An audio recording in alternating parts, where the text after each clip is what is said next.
fost și medicul lotului național de caiac ca noi, Vasile Dâpa, cu Patsaichin, cu chestia la campionatul mondial în 77, nu știu.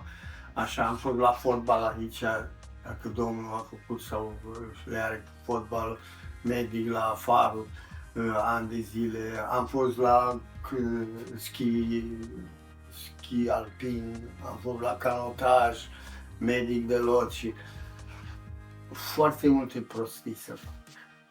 Pentru că la noi știința sportului nu trece din curs în practică.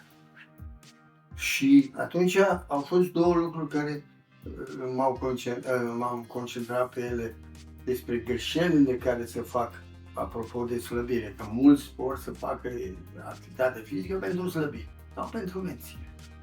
Da? Cine e de vină pentru îngreșare? Sau ce trebuie să facem ca să slăbim sau să menținem greutatea? Activitatea fizică, ca să fie eficientă, trebuie să îndeplinească niște criterii. 1. Criterii de durată, criterii de frecvență și criterii de intensitate.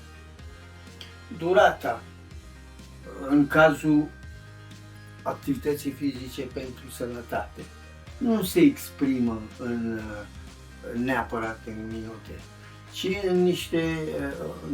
printr-o conversie, există niște tabele aici, în numărul de calorii pe care le consum pe săptămână.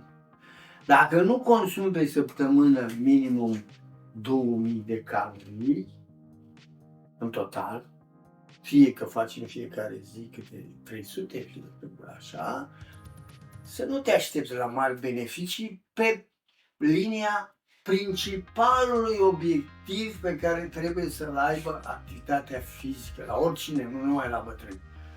Așa. Care? Protecția de ateroscleroză și de boală de inimă. Dar nu merge să fac de 2 ori câte 1000. Nu e suficient. Trebuie să îndeplinești criteriul de frecvență. Adică minimum de 3 ori pe săptămână să fac activitatea fizică. Așa? Și criteriul de intensitate. Aici e beleaua. Adică nu orice efort că eu merg cu baba mea la plimbare e suficient. Nu, din păcate. Ăla e bun pentru socializare, dar nu și pentru inimă. Pentru inimă trebuie să aibă o anumită intensitate, adică o anumită viteză a mersului, care în calorii iar se convertește, dacă nu citeam aseară, sincer nu mai zice, în 7,5 calorii pe kilogram pe minut. Marea problemă e menținerea, stilul de viață, să devină stil de viață.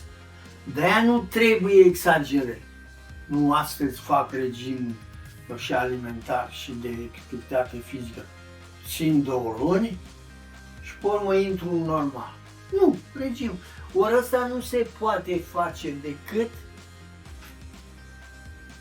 zilnic. Într-un fel, să te gândești la chestia asta.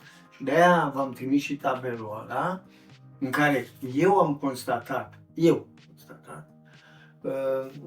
că e foarte importantă chestia asta, să mă cântăresc zilnic.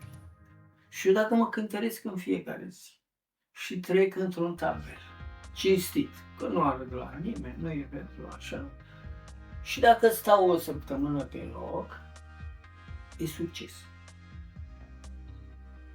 Dacă după aia dau 200 de grame în 3 zile, iar e succes. Problema e să nu mă mai duc înapoi. Dar pentru asta trebuie să înțeleg că ăsta este fenomenul și al doilea să am răbdare.